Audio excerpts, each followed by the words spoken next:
Okay, meantime, let's talk about our other big story of the day. It is a geopolitical event, and it's the geopolitical event of the season.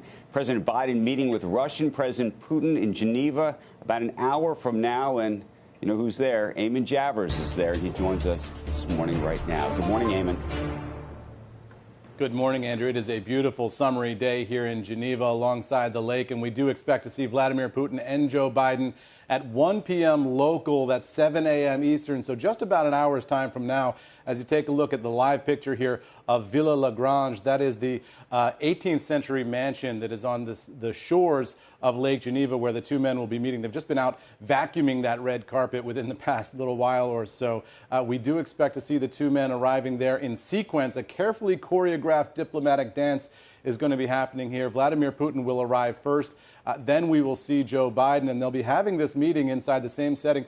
This villa, interestingly enough, was the site of the 1864, one of the first meetings of the International Red Cross. So this has a history as an international meeting place, this building where the two men will be seated today. We expect to see they'll have about 4 to 5 hours together inside the building with some time for breaks and to break off and talk to their aides and whatnot.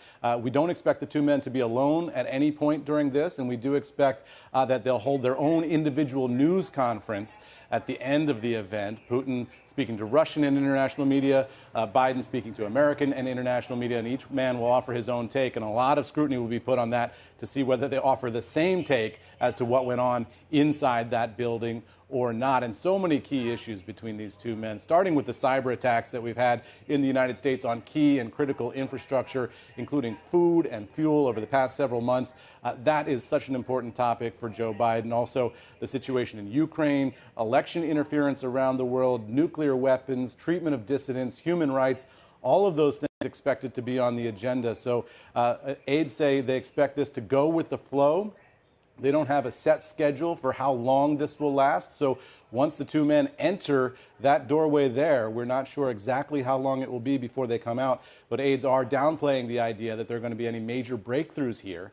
The expectation is just talk and normalizing the relationship. No major treaties, agreements, or other deliverables, as they say in Diplo speak. Guys, back over to you. Eamon, what's your expectation of fireworks when it comes to these, what may turn out to be dueling press conferences afterwards with perhaps even dueling versions of events and, of course, dueling versions of what both want?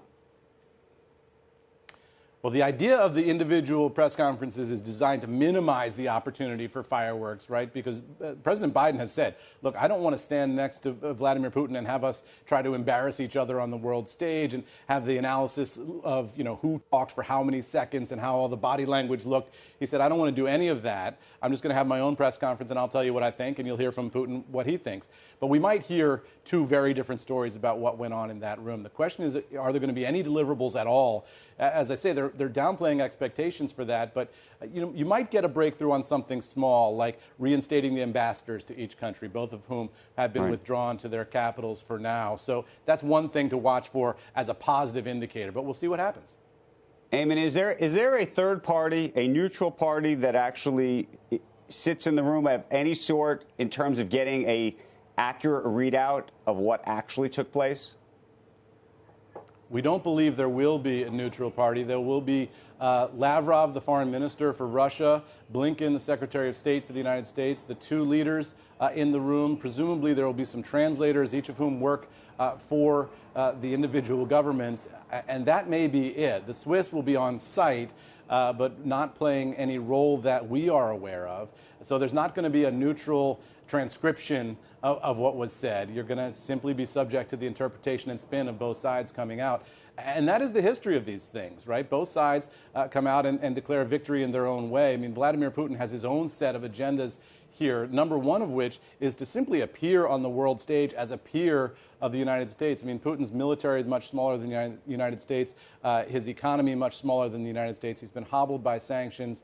There have been some real internal political difficulties for him. Appearing on the world stage in this august setting is already a win for Vladimir Putin. And of course, he wants to get some other negotiating items done as well. So we'll watch for all of that, but don't expect a neutral transcript of what each man says.